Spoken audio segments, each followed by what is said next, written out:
vaut le détour. Alors là, on a été sur les cimes, sur les reliefs, etc. C'est un jeu de stratégie, un jeu qui vise en fait à élaborer une stratégie à la fois en appréhendant les formes, mais aussi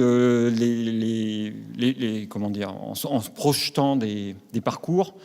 Jeu en bois original et qui a toute sa place, comme les autres d'ailleurs, dans nos classes.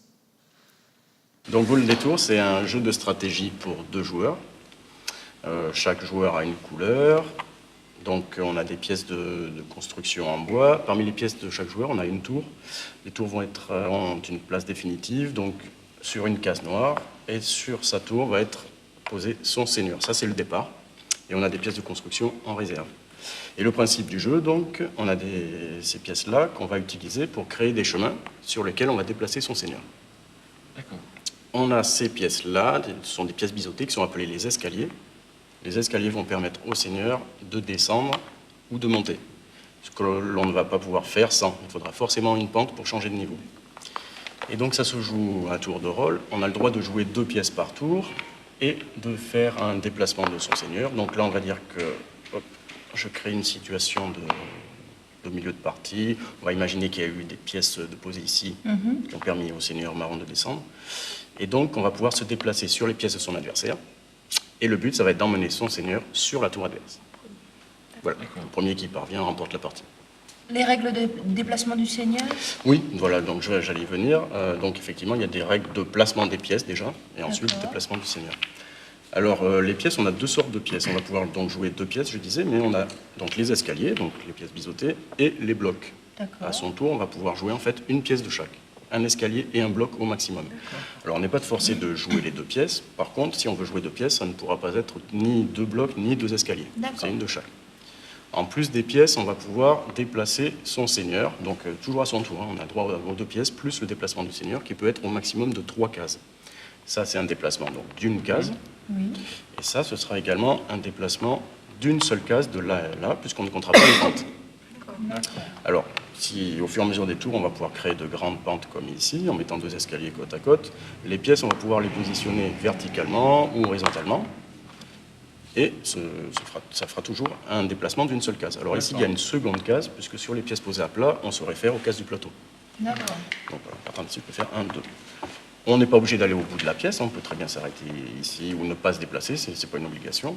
On va dire que je suis placé ici, au tour suivant, je peux également, on va pouvoir empiler les pièces, et sur n'importe quelle couleur. Hein. Si une pièce adverse est ici, je peux très bien en profiter pour construire par-dessus. Et on va pouvoir également aller sur le plateau. Voilà, très bien, mais alors par contre, dès qu'on change de niveau, il faut forcément utiliser une pente. Donc là, je peux faire 1, 2, 3. Alors sur le plateau, comme sur les constructions, on ne peut pas aller en diagonale. Et les pentes se prennent forcément de face. On ne peut pas prendre une pente de côté. Si je veux aller à ce point ici, il faudra que je fasse 1, 2, 3. Voilà, c'est ça. D'accord. On n'a pas beaucoup de pièces. À son tour, quand on joue une pièce, on peut la prendre dans sa réserve. Ou sinon, on va pouvoir déplacer des pièces qu'on a déjà jouées. D'accord. Alors, des escaliers, de la même façon, on peut les mettre verticalement ou horizontalement. On n'est pas forcé d'accoler ces pièces à d'autres. On peut très bien les pièces Par contre, on ne peut pas Exactement. mettre la pente comme ça. Exactement. Alors, il ne va pas pouvoir y avoir d'espace vide sous une pièce. Alors, ni comme ça, ni comme ceci. Voilà. Sauf si elle vient s'emboîter. Sauf, voilà, effectivement, si la pièce s'emboîte, on va pouvoir la mettre Là, en l'occurrence, 2 escaliers peuvent se transformer dans un autre sens. Non, mais on ne peut pas déconstruire, c'est-à-dire là, prendre celle-ci et faire descendre un niveau. Alors, si t'es pas dessus. Ce qui va se passer, c'est qu'on ne peut déplacer que les pièces de sa couleur, donc, et uniquement, effectivement, les pièces qui sont libres. On ne peut pas prendre une pièce qui est bloquée sous un seigneur ou sous une autre pièce. Ah, d'accord. C'était ça votre... D'accord. Oui, oui. Alors, par contre, si je veux à mon tour jouer ce bloc-ci, il faudra absolument que je joue d'abord mon escalier pour déplacer mon bloc. Oui, on ne descend pas simplement le bloc. C'est ça. Alors, voilà. Donc, du coup, les moyens de défense, ça va être soit de mettre des obstacles sur le chemin de son adversaire. Donc là, je ne peux pas monter puisque je n'ai pas d'escalier. Donc, du coup, il va falloir que je contourne. Ou, pour empêcher, si l'adversaire ne veut pas que j'utilise une de mes pièces, il peut très bien en poser une des siennes dessus. Je n'ai pas le droit d'y toucher puisque ce n'est pas ma couleur. Du coup, ma pièce se retrouve bloquée. Là, à un moment donné, en fait, il y a 3 types de stratégies. Tu peux avoir une stratégie offensive, défensive ou de blocage. C'est ça. Donc, les escaliers, je vais prendre un escalier marron.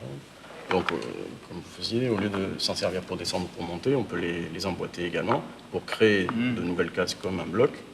Ça s'emboîte dans les deux sens, comme ceci. Alors là, ça serait plus pour bloquer l'adversaire.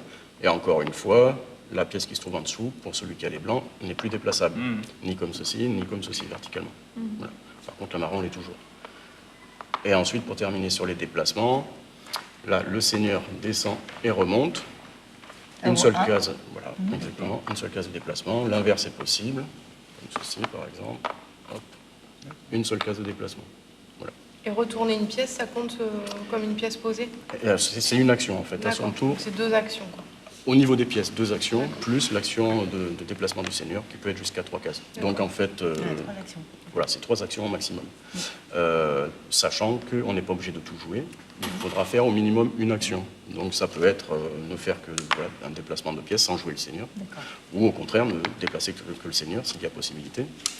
Par contre, il y a un ordre. Si je veux jouer pièces et seigneur dans le même tour, je joue forcément d'abord mes pièces. Si je déplace mon seigneur, mon tour est terminé automatiquement. Voilà. Alors, on termine si on le joue. Oui. Voilà, c'est ça. Et la pièce, on peut la déplacer où on veut. Il y a Exactement. et on peut la reprendre dans sa réserve. Alors non, voilà, c'est la voilà. condition, c'est que Une fois qu'elle est posée, elle est posée. elle est posée. Ça. D'accord. Si on la bouge, c'est pour la rejouer ailleurs. D'accord. Oui, donc on peut la stocker sur le bord du plateau. C'est ça, sauf qu'elle est potentiellement bloquable par un adversaire. Ouais. C'est un coup un peu... Donc du coup, c'est ça. Voilà, qu'est-ce que je n'ai pas dit? On ne peut pas rester sur sa tour éternellement non plus et bloquer, empêcher l'adversaire d'y aller. Donc il va falloir en sortir. Comment c'est expliqué qu'on ne peut pas rester sur sa tour? Puisqu'on n'est pas obligé de bloquer son seigneur, quelle est la règle? La règle, c'est qu'on n'est pas obligé de jouer son seigneur, sauf de sa tour, on est obligé de la quitter au 3e tour de jeu, au plus tard. D'accord. Plus tard, il faut qu'elle sorte Voilà. au 3e tour. C'est ça. Et une fois qu'on est sorti de... D'accord. Une fois qu'on est sorti, On ne peut plus y revenir, c'est ça. Par contre, on peut y passer lors d'un déplacement, c'est compté comme une case. On ne peut pas s'arrêter dessus. On ne peut pas s'arrêter dessus, c'est ça. On ne peut plus jamais elle est indéplaçable. C'est la seule pièce qui ne bouge pas. Quelle durée du jeu approximative? Alors voilà, ça c'est les joueurs qui font le jeu, c'est entre 3h et 5h30. Non. Les premières parties généralement sont rapides, ça peut durer 5 minutes, et puis en fonction des niveaux des joueurs, après en moyenne on va dire 20-25 minutes, ça peut durer 3 quarts d'heure. Voilà, c'est les joueurs vraiment qui font... Pour l'avoir testé en classe, il y a des parties de certains joueurs aguerris qui jouaient plus d'une heure. Oui. Parce que vraiment ils mettaient en place des stratégies de contournement, de blocage. Et puis c'est jamais fini au final. Tant qu'il n'y en a pas un qui a gagné, ça peut durer. C'est ça, le moyen de gagner, c'est ça. Ouais. Mathieu, tu as des élèves qui jouent avec ce jeu? J'ai joué avec des élèves de CE1 et de CE2. D'accord. Et des CM ponctuellement. Et ils jouaient seuls ou tu jouais avec eux? J'ai joué une partie avec un élève et après c'est l'autre élève qui apprenait à un autre élève et ainsi de suite. D'accord. En fait, j'ai expliqué qu'à un élève. D'accord. Et ça a bien fonctionné? Et ça a super bien fonctionné. Alors bon après, je vous laisse expliquer pourquoi il y a 4 cases. Oui, alors là les 4 cases, ça ne sert pas pour 2 joueurs, mais effectivement il y a une extension au jeu qui va permettre de jouer à 4 avec donc 2 nouveaux sets de pièces de 2 couleurs différentes, et à ce moment-là c'est l'emplacement des 4 tours pour jouer à 4. Voilà. Alors moi par contre sur la version à 4 joueurs, j'ai rencontré des soucis d'alliance, etc., de plusieurs joueurs qui se mettaient à 3 sur un seul, etc. Donc j'ai dû imposer de choisir et d'annoncer un adversaire. Alors pour moi ça fait partie du jeu, au contraire, les alliances possibles, et puis finalement ça reste chacun pour soi à la fin. Mais ça, pour moi ça met plus justement un peu de piquant à 4. Non mais après, ce qui peut être très intéressant avec les adultes, avec des élèves, avec des jeunes, ça peut être plus mal vécu. En tant qu'adulte, ça peut être le challenge, on est 3 contre moi, bah tant mieux. Pour les enfants, je comprends. C'est pour ça qu'on parce met que des... celui qui se retrouve tout seul, il a quasiment aucune chance de gagner. Oui, c'est vrai. Et puis surtout à 4 joueurs, alors j'ai rencontré plusieurs fois le souci de pièces qui s'accumulaient, c'est-à-dire ils me partaient sur des hauteurs invraisemblables. Par contre, il y a une règle. Que je n'ai pas dit, on ne peut pas dépasser la hauteur de la tour au niveau des constructions. Donc j'ai mal lu la règle. C'est ça. Parce que moi, ils m'ont pilé des comme ça. On peut plus rien jeter. Rajouter un escalier là. Et du coup, la partie s'arrête quand on prend la tour de l'adversaire, en fait. C'est ça, voilà. Dès qu'un joueur... Donc si on est 4, on Alors, prend une tour, ça fait un joueur éliminé, on joue après à 3. Non, à 4 c'est différent. Alors le jeu est basé sur un déplacement. Pour aller sur une tour dans sa diagonale, ça va être la même chose à 4. La tour sur laquelle on doit aller, c'est celle qui est située dans sa diagonale. Mais par contre, le premier des 4 qui y parvient remporte la partie, les 3 autres ont perdu. Il y a un seul vainqueur. Voilà. Mais c'est vrai que pour avoir joué à 4, ça demande un effort cognitif et de concentration pour analyser quelle est la stratégie adoptée par les blancs, quelle est la stratégie des noirs, quelle est la stratégie, parce qu'après c'est une couleur un peu plus claire comme ça.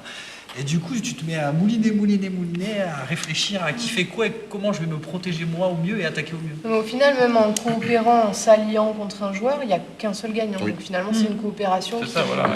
Provisoire. Voilà, provisoire. Voilà, c'est ça qui est intéressant. D'accord, c'est ça. ça. C'est du pragmatisme. C'est ça qui est intéressant.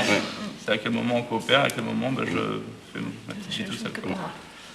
Et donc c'est 2 couleurs différentes l'extension. Oui, alors j'ai une boîte, je peux vous montrer les pièces Bah si vous ouais, voulez. ouais, mais- Oui, s'il vous plaît. Donc au départ, au lieu de placer du coup ta tour sur le noir, tu places sur les colorés. C'est un peu plus écarté, un peu plus éclaté. D'accord. D'accord. Voilà, Un ce sont plus ces- rouge. Ah oui, ça, plus- c'est- Ah, on achète la boîte Mais pour C'est une 4, boîte la complète pour avec deux. extension en fait, c'est ça? Alors, pardon. Ça c'est une boîte complète avec extension. Voilà. Voilà, c'est la boîte avec Achète d'un l'extension. coup, La d'accord. boîte. Mais dans la version, ouais, de en base, fait, il y a 2 comme boîtes ceci. vides comme ça. D'accord. Et les pièces D'accord. ici. Ah, c'était On retire prévu ceci, quand même, Oui, oui. Bah, en fait, j'aurais bien voulu sortir le jeu pour 4 directement, mais bon, le coup de. Oui. Oui. Vous pouvez nous rappeler le prix Alors, le jeu en boutique est à 40 €, le jeu de Ah, base. de base. Et l'extension, on la trouve à 24-25 €. D'accord. Voilà. Mais il y a un kit 4 joueurs tout de Non, suite non, c'est 2 produits. Non, par contre, c'est vrai que pour les avoir éprouvés, tout ça, moi j'avais peur un petit peu que les petits taquets se cassent, etc. Oui. Parce que des fois, bah, voilà, ils étaient comme ça en attendant de jouer. Puis, et finalement, bon, le matériel est quand même assez costaud, assez solide. J'ai rien qui s'est cassé pour l'instant. Voilà. Donc bon, solidité garantie par Mathieu. Ouais, bah, je te dis, parce que sur les taquets, au départ, tu vois les taquets, tu te dis mince, Oui, ou ça a tu l'air vois fin. les petits trucs, pareil, là tu te dis, bah, à force de jouer, ils vont casser la tête du seigneur, et puis non. C'est possible d'essayer d'imaginer un début de partie juste pour voir comment ça. Non, non, non, Allez. Mathieu, hein. Par contre, là, on a sorti beaucoup de pièces. Non, non, c'est Ouais, moi, ça m'intéresse de voir un début de partie. Ouais, non, juste pour voir, parce que là on a bien compris les règles, mais on. Sur la jouabilité. On sent que ça va mieux. Donc, il va moi, du coup. il va m'exterminer. C'est pas sûr. C'est l'auteur du jeu. Tu sais que les débutants ont beaucoup de chance. Oui, c'est ça. Et puis, On n'est pas débutant, lui. on serait heureux de te voir exterminer. Vas-y, vas-y. Donc les pièces marron commencent. D'accord. Voilà. Ah bon. Alors, ce que je n'ai pas précisé, je crois, on n'est pas obligé d'accoler ces pièces à d'autres, si je l'avais dit. D'accord. Donc du coup, je vais le mettre en démonstration. Voilà. Donc là, je ne peux pas encore me déplacer.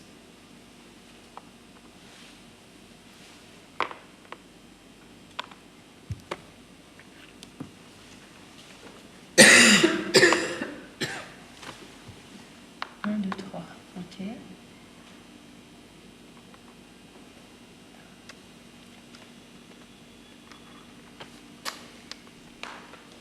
Alors, c'est un peu le souci aussi des fois, c'est qu'il faut régulièrement réaligner un peu, surtout avec des petits.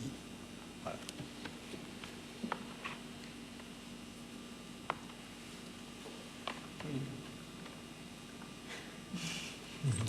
Ça peut durer 5 minutes, j'ai l'impression quand même. Ouais, c'est ça, ouais. Bah, c'est parce que là, je vois pas bien, je suis un peu loin.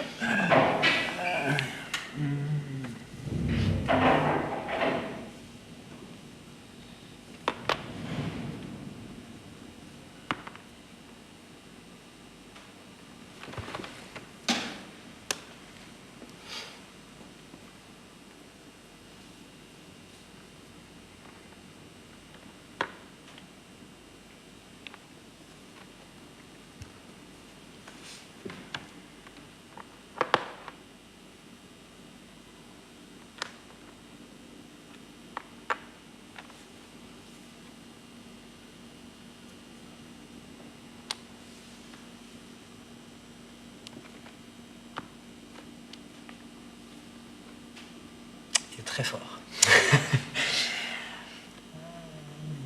Est-ce qu'il est passé mon 2 Il est là, mon 2. J'ai l'impression que c'est une partie qui va rester dans l'histoire. Moi, c'est un peu Non, non. Karpov contre Kasparov.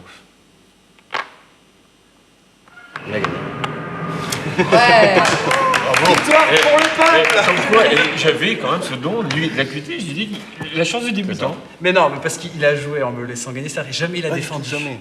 Il a joué qu'en offensif, il a pas du tout... Parce qu'il aurait pu me mettre, à un moment donné, par exemple, Oui, c'est prendre vrai. sa Nous, pièce on a comme vu que t'as ça, défendu, toi. et me la mettre... Voilà, moi j'ai défendu, j'ai attaqué, lui il n'a fait qu'attaquer. Donc j'ai vu tout de D'accord. suite que c'est gagné. Ouais, c'est comme Ah ça non, mais c'est bien c'est comme ça d'avoir qu'on fait avec vu, les enfants. d'accord. Mais c'est marrant d'observer, parce que moi pour le coup j'ai beaucoup observé les enfants en train d'y jouer, notamment des enfants qui avaient des soucis de concentration. Et j'ai vu des enfants, notamment un enfant qui était hyperactif, et plusieurs enfants qui avaient des troubles voilà, de concentration, etc., avoir une concentration extrême et ils jouaient comme ça. On n'entendait rien à part le bruit des... et tout. Et les enfants qui étaient autour, parce qu'il y avait des spectateurs, et je leur ai demandé à un moment donné, j'avais fait des petites grilles, j'ai essayé d'analyser ce que font les autres, etc. Et donc, dans les variantes éventuelles possibles, je leur demandais d'analyser, est-ce que là, ils sont plutôt en stratégie d'attaque, en stratégie de défense, en combien de coups de jouer, est-ce qu'à chaque fois, ils ont déplacé les seigneurs, etc. Est-ce que toi, tu aurais fait pareil? Et du coup, à discuter, toi, avec eux, donc j'en mettais 4 même à jouer, et il y avait 4 observateurs, et moi, je me mettais, entre guillemets, pour vérifier, justement, qu'il n'y avait pas de... Voilà. Par contre, là, je viens de me rendre compte, du coup, que pour moi... Oui, non, je l'ai posé là. Mais par exemple, ça, c'était pas possible. Non, ça, c'était pas possible, du coup. Et ouais, c'était une règle que j'ignorais. Et importante. Bah oui, en plus, ouais, parce que moi, je me suis retrouvé avec des Tu avais des trucs très hauts. Ah bah oui, puis c'était fun pour eux. Bon, après, ça peut être... Ouais, tu peux ouvrir. Bon, bah, c'est Merci. ouais, très intéressant, en tout cas. Voilà. Merci à vous.